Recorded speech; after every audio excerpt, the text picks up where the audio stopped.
Luta no interior do Chile agrava a situação política. Suspensas as vendas do café brasileiro para o exterior. Uma nova Amazônia para o presidente Médici. Jogo emocionante acaba em empate no Pacaembu. Ramal Paulista será construído ainda este ano. Invasão na Vila Olímpica resulta em confronto e morte.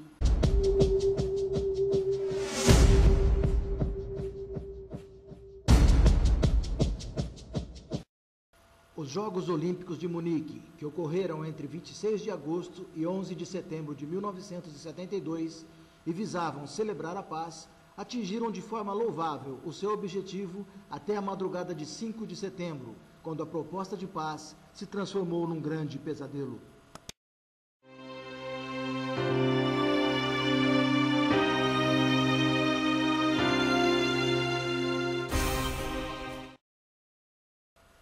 A data não foi escolhida ao acaso. Seria realizado nesse dia o jogo de vôlei entre Japão e Alemanha, para o qual já haviam sido vendidos mais de 35 mil ingressos.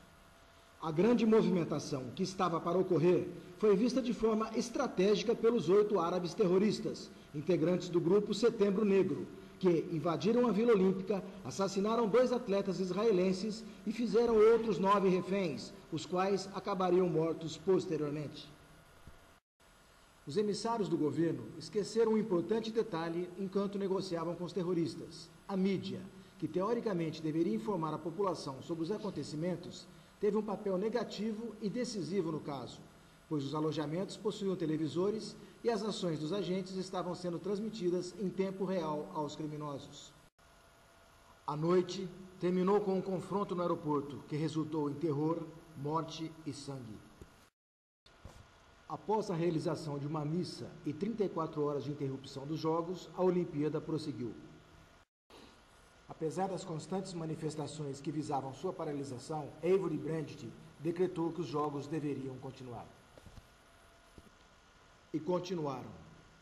Entretanto, não mais poderiam ser chamados de Jogos da Paz, como haviam sido apelidados pelos alemães, os quais, inclusive, moderaram o policiamento para evitar a sensação de um cenário de guerra, visto que era a primeira vez que judeus pisavam em solo alemão depois do Holocausto, responsável pelo extermínio de milhões devido ao mito da raça ariana, que era consagrada pura e nobre, da qual descenderam os povos europeus.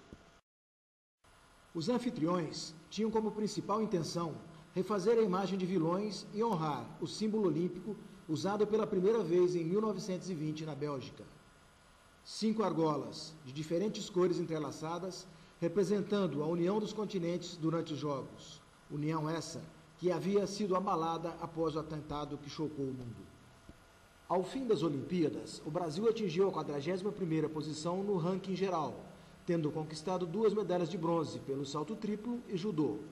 O futebol, que contava no elenco com Falcão, Roberto Dinamite e Dirceu, foi eliminado logo na primeira fase com uma derrota para o Irã por 1-0. O quadro de medalhas definiu União Soviética em primeiro lugar, seguido dos Estados Unidos em segundo e Alemanha Oriental na 3ª posição. Enquanto no Brasil, as Olimpíadas eram transmitidas ao vivo pela primeira vez na história do nosso país, e as notícias se revezavam entre a inauguração da rodovia Transamazônica, o início das obras da ponte Rio-Niterói e o atentado em Munique, o governo brasileiro aproveitou para promover o regime militar, afirmando que em nosso país estávamos livres de atos bárbaros como os ocorridos na Alemanha, numa evidente propaganda ufanista ao governo Médici, enquanto pessoas eram torturadas nos porões da ditadura. Terroristas nos deram uma impressão deplorável. Eu nunca havia visto um terrorista diante de mim. Depois de prender os 3, nós os despimos. Ficaram de cuecas. Nem pareciam terroristas. Eram jovens que não tinham aparência hostil. Deram-me uma impressão de covardia. O que para mim foi surpreendente, porque a ideia que eu tinha de um terrorista era a de alguém que tinha abdicado da vida. Os 3 imploravam pela vida, porque acreditavam que seriam executados por nós ali, naquele momento. Ficaram de joelhos e imploravam.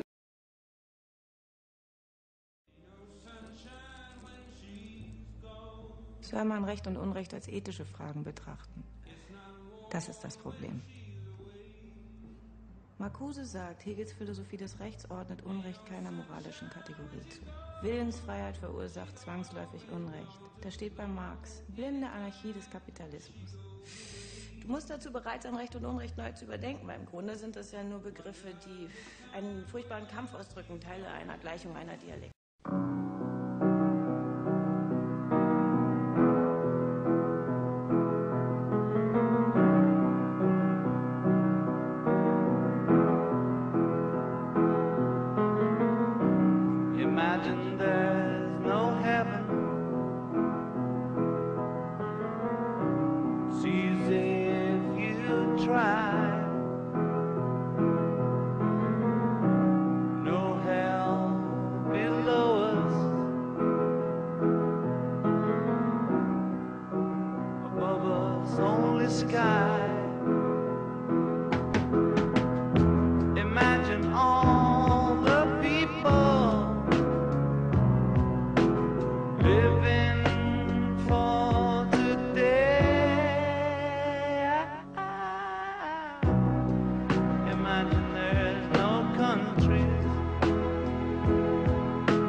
religion